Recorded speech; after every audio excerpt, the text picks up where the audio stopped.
Vestine na Dorcas bagaragaye mu bukwe bwa Irene. Ni nyuma y'aho abantu benshi bari bagize agahinda bibaza uburyo Irene yaba yarafashije Vestine na Dorcas, ariko mu bukwe bwe ntibahagaragaye. Nyamaze muri ubu bukwe hari hagaragaye umugabo wa Vestine, Idirisa wa Darawo, ariko Vestine na Dorcas bo batari bahageze. Ubwo rero abantu bari bari kuri live bakurikiye ubukwe bwa Irene banyuje mwaka video gatoya ka Vestine na Dorcas aho baba muri Canada, bamwifuriza kugira urugo rwiza, bamwifuriza no kugira ubukwe bwiza.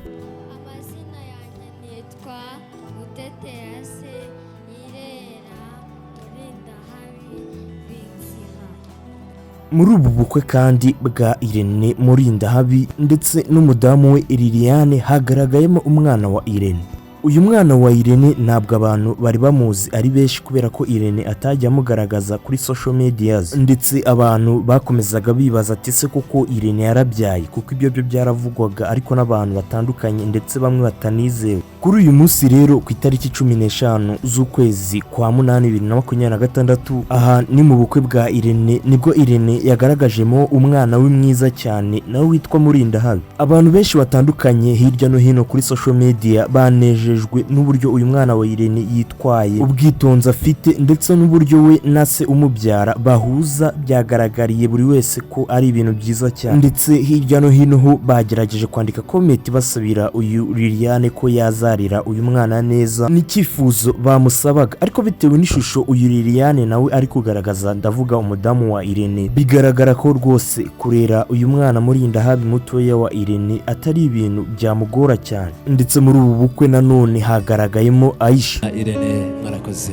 cyane, turagushimiye. Ndaza gutumira none kandi Hussein nawe yagira afite umushimwe. Uyu Aisha we yagiye agaragara hirya no hino, ubwo ni kuri social media agaragara nk'umukunzi wa Irene, ariko ngo nyamaze Aisha yarabizi ko Irene afite undi ari we Liliane, ndetse ngo uyu Liliane niwe nshuti cyane na Aisha kurusha ndetse na Irene. Byagaragaye ko kugira ngo Irene amenyane na Aisha ari uko nyine Aisha yari inshuti n'umudamu we, bikarangira nabo babaye inshuti. Ndetse mu gikari ho basobanuye ko bira byose yari plaque zo kugira ngo views zibonekere, bombi ngo twari udupangu bagiye bapanga. Gusa nanone kuri video zitandukanye zagiye zigaragara babaza Aisha ati bamubwira cyane cyane ngo yambaye neza, hari video zirimo wabonaga rwose akantu k'agahinda ariko kanze uguna. Muri ubu bukwe bwa Irene kandi bwakomeje kugaragaramo ibintu byinshi bitandukanye ndetse byiza binateguye, ariko mu nyemerere gatoya tubanze tugaruke kuri uyu Vestine na Dorcas Irene yafashije cyane, ndetse mu minsi yahise banamuhamagaraga dadi bitewe nyine n'ibyo yakoze. Twibuke kandi burya umubyeyi ukurera akagira icyo agukorera, burya uwo ni umubyeyi cyane. Kuba baramwitaga dadi byo ntibyari ikibazo kuko byari byiza bitewe n'ibyo Irene yakoze, ahubwo ikibazo ni ukuntu batagaragaye, cyakoze nyine bakagaragaza ko bashakaga kuza, ariko nanone ubu bukwe bakaba batabugezemo, nyamaze umugabo wa Vestine we akaba yabugaragayemo. Ibi byagaragaje ishusho mbi cyane ndetse igaragaza ko Vestine ashobora kuba atanabana n'umugabo wiwe, bitewe n'uko nyine umugabo byagaragaye ko ari mu Rwanda. Siniyumvisha rero uburyo umugabo wa Vestine wa Darawo ashobora kuza wenda Vestine agasigara mu rugo ngo Dorcas ntazi, bitewe n'uko wenda Vestine ari gusigara mu rugo yita ku mwana.